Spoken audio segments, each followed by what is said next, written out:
Hello everyone, তোমাদের শুভ teaching Bangla চ্যানেলে স্বাগত জানাই। তোমাদের এবিটি টেস্ট পেপার বেরিয়ে গেছে।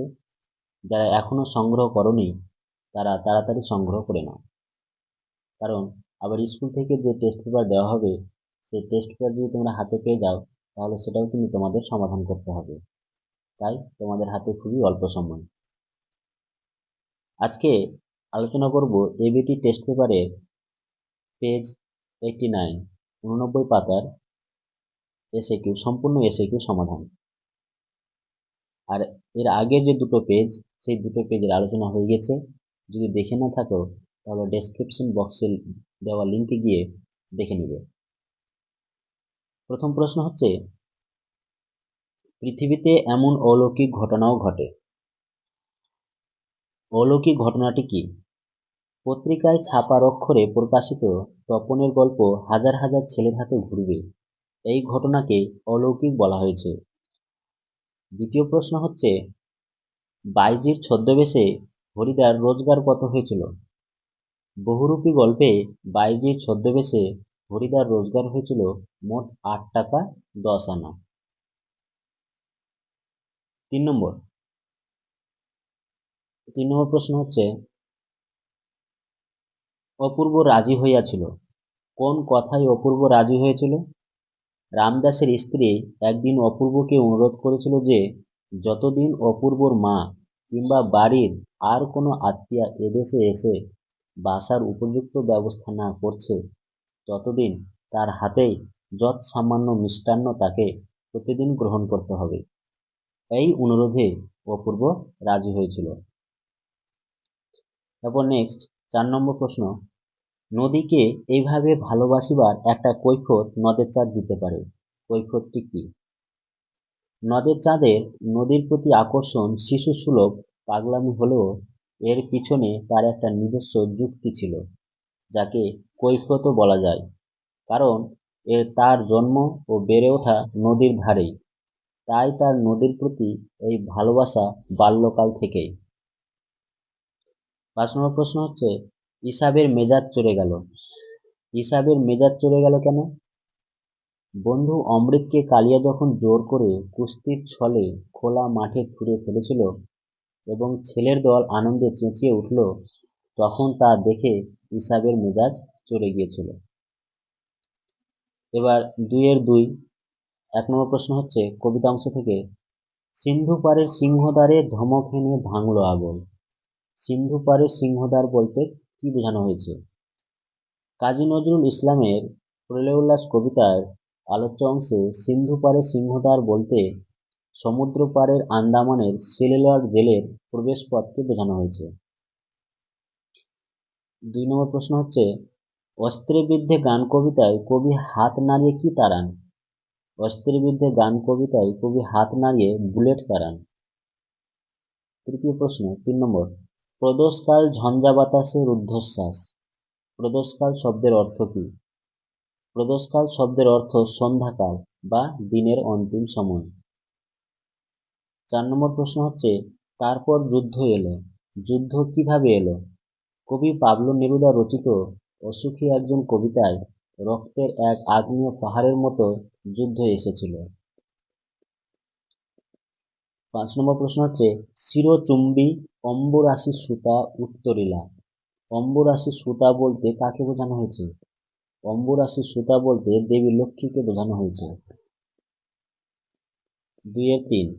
1 নম্বর প্রশ্ন প্রবন্ধ থেকে, অনেক ধরে ধরে টাইপরাইটারে লিখে গেছেন মাত্র একজন, কে তিনি? হারিয়ে যাওয়া কালিকলম প্রবন্ধে অনেকদিন ধরে ধরে টাইপরাইটারে লিখে গেছেন মাত্র একজন, তিনি হলেন অন্নদাশঙ্কর রায়। 2 নম্বর প্রশ্ন হচ্ছে, বাংলায় একটা কথা চালু ছিল, কি কথা? হারিয়ে যাওয়া কালিকলম প্রবন্ধে বাংলায় একটা কথা চালু ছিল, কথাটি হলো, কালি নেই কলম নেই বলে আমি মুন্সি। 3 নম্বর প্রশ্ন, এটা 3 হবে। 3 নম্বর প্রশ্ন হচ্ছে, হিমালয় যেন পৃথিবীর মানদণ্ড, উক্তিটি কার? বাংলা ভাষা বিজ্ঞান প্রবন্ধে হিমালয় যেন পৃথিবীর মানদণ্ড, উক্তিটি কালিদাসের। 4 নম্বর প্রশ্ন হচ্ছে, এই দোষ থেকে মুক্ত না হলে বাংলা বৈজ্ঞানিক সাহিত্য সুপ্রতিষ্ঠিত হবে না, কোন দোষের কথা বলা হয়েছে? ভাষার আড়ষ্টতা এবং ইংরেজির আক্ষরিক অনুবাদ করার ত্রুটি দূর করতে না পারলে বাংলা ভাষায় বৈজ্ঞানিক সাহিত্য সুপ্রতিষ্ঠিত হবে না।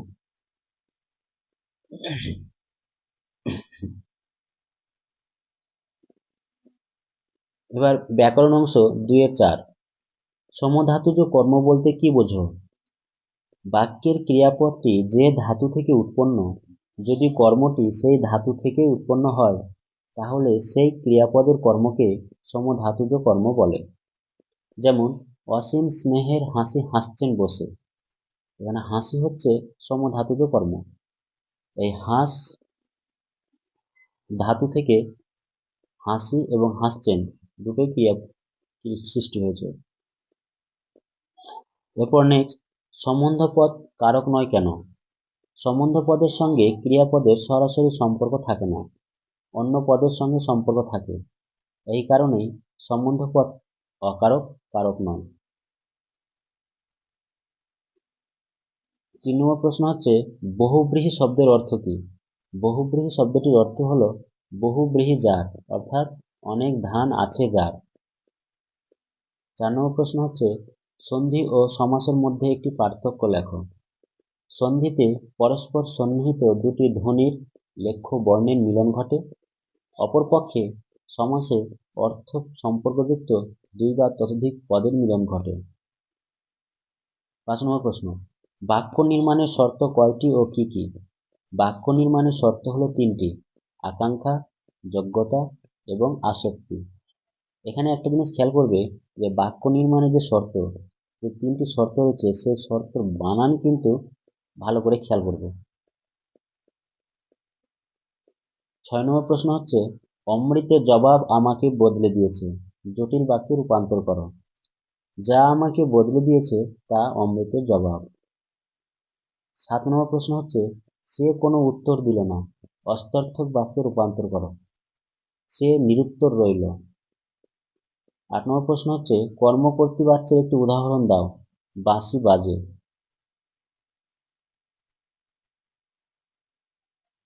9 নম্বর প্রশ্ন হচ্ছে, তথা কন্যা থাকে সর্বক্ষণ, ভাববাচ্যে রূপান্তরিত করো। সেখানে সর্বক্ষণ কন্যা থাকা হয়। তির্যক বিভক্তি কাকে বলে? উদাহরণ দাও। যে বিভক্তি একাধিক কারকে ব্যবহৃত হয় তাকে তির্যক বিভক্তি বলে, যেমন এ বিভক্তি। আজকে এই পর্যন্ত। যদি ক্লাস ভালো লাগে থাকে তাহলে অবশ্যই কমেন্ট বক্সে জানাবে, এবং নেক্সট ভিডিও, নেক্সট সেট পাওয়ার জন্য চ্যানেলকে সাবস্ক্রাইব করে রাখবে। ধন্যবাদ।